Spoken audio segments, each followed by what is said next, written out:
आइए मित्रों, आज हम लोग देखते हैं हिंदी में आदिकाल। आदिकाल का नामकरण सर्वप्रथम जॉर्ज ग्रियर्सन ने किया था, जिसका नाम रखा था चारण काल, और इसका समय 700 से 1400 ईस्वी माना है। किसने? ग्रियर्सन ने। और इतिहास के एक प्रश्न में सबसे प्रसिद्ध प्रश्न पूछा जाता है कि हिंदी साहित्य का काल विभाजन किसके इतिहास से प्रारंभ होता है, तो ये जॉर्ज ग्रियर्सन के the modern vernacular literature of Hindustan से प्रारंभ होता है। चारण काल, आदिकाल को किसने कहा? ग्रियर्सन ने कहा। और चारण एक किस लिए कहें? तो नट, भाट और चारण कवियों की अधिकता के कारण चारण काल कहा। मैंने आदिकाल में चारण, नट, भाट यही लोग रचना करते थे, इसीलिए इसी आधार पर पद्धति पर इन्होंने चारण काल कहा।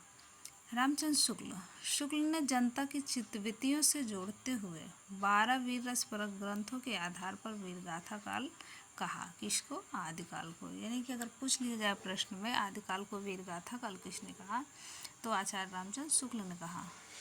और वो 12 ग्रंथ कौन कौन से हैं जिसके आधार पर शुक्ल ने आदिकाल को वीरगाथा काल कहा? तो पहले हम देख रहे हैं देसी भाषा के 4 ग्रंथ लिखे गए, जिसका नाम है पृथ्वीराज रासो, परमाल रासो, विशलदेव रासो, हम्मीर रासो।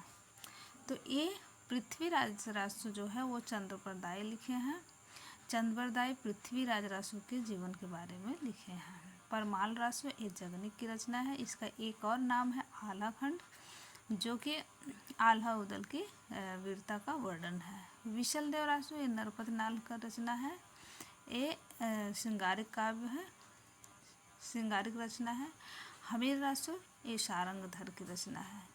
विजयपाल रासो नल सिंह की रचना है। खुमाण रासो जो है वो दलपत विजय की रचना है। कीर्तिलता विद्यापति की है। कीर्ति पताका ये भी विद्यापति की है।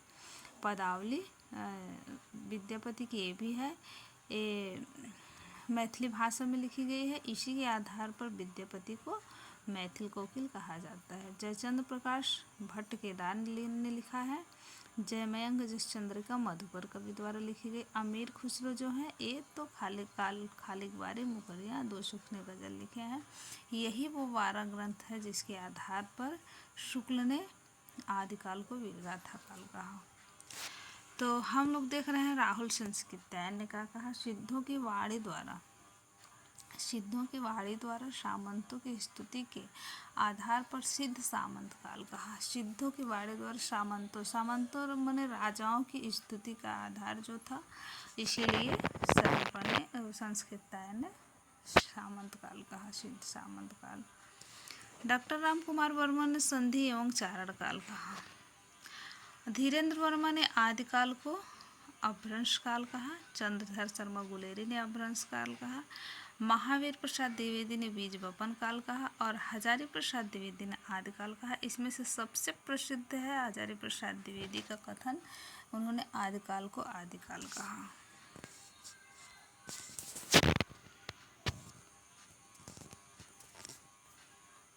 आइए हम आदिकाल के नामकरण के विभिन्न विद्वानों द्वारा देख रहे हैं। धीरेन्द्र वर्मा ने क्या कहा? आदिकाल को अपभ्रंश काल। रामखिलावन पांडे ने संक्रमण काल और परिवर्तन काल कहा। डॉक्टर हरिश्चंद्र वर्मा ने संक्रमण काल कहा। रमाशंकर शुक्ल रसाल ने जय काल, अंधकाल, शैशव काल कहा। मोहन अवस्थी ने आधार काल कहा। सुमन राज ने आधार काल कहा। गणपत चंद्र गुप्त ने प्रारंभिक काल कहा। शून्य काल कहा। उन्मेष काल कहा। पृथ्वीराज राष्ट्र ने अंधकार काल कहा।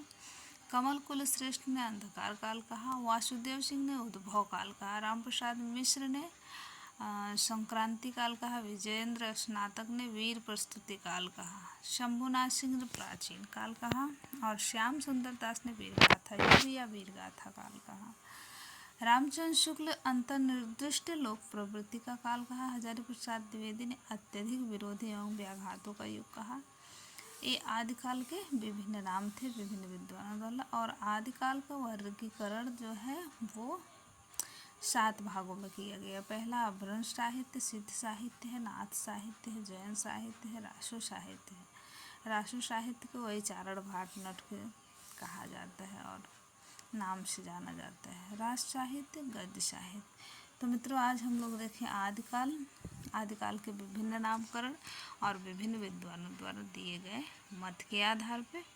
तो कैसी लगी वीडियो आप लोग कमेंट में ज़रूर करिए। जय हिंद, जय हिंद।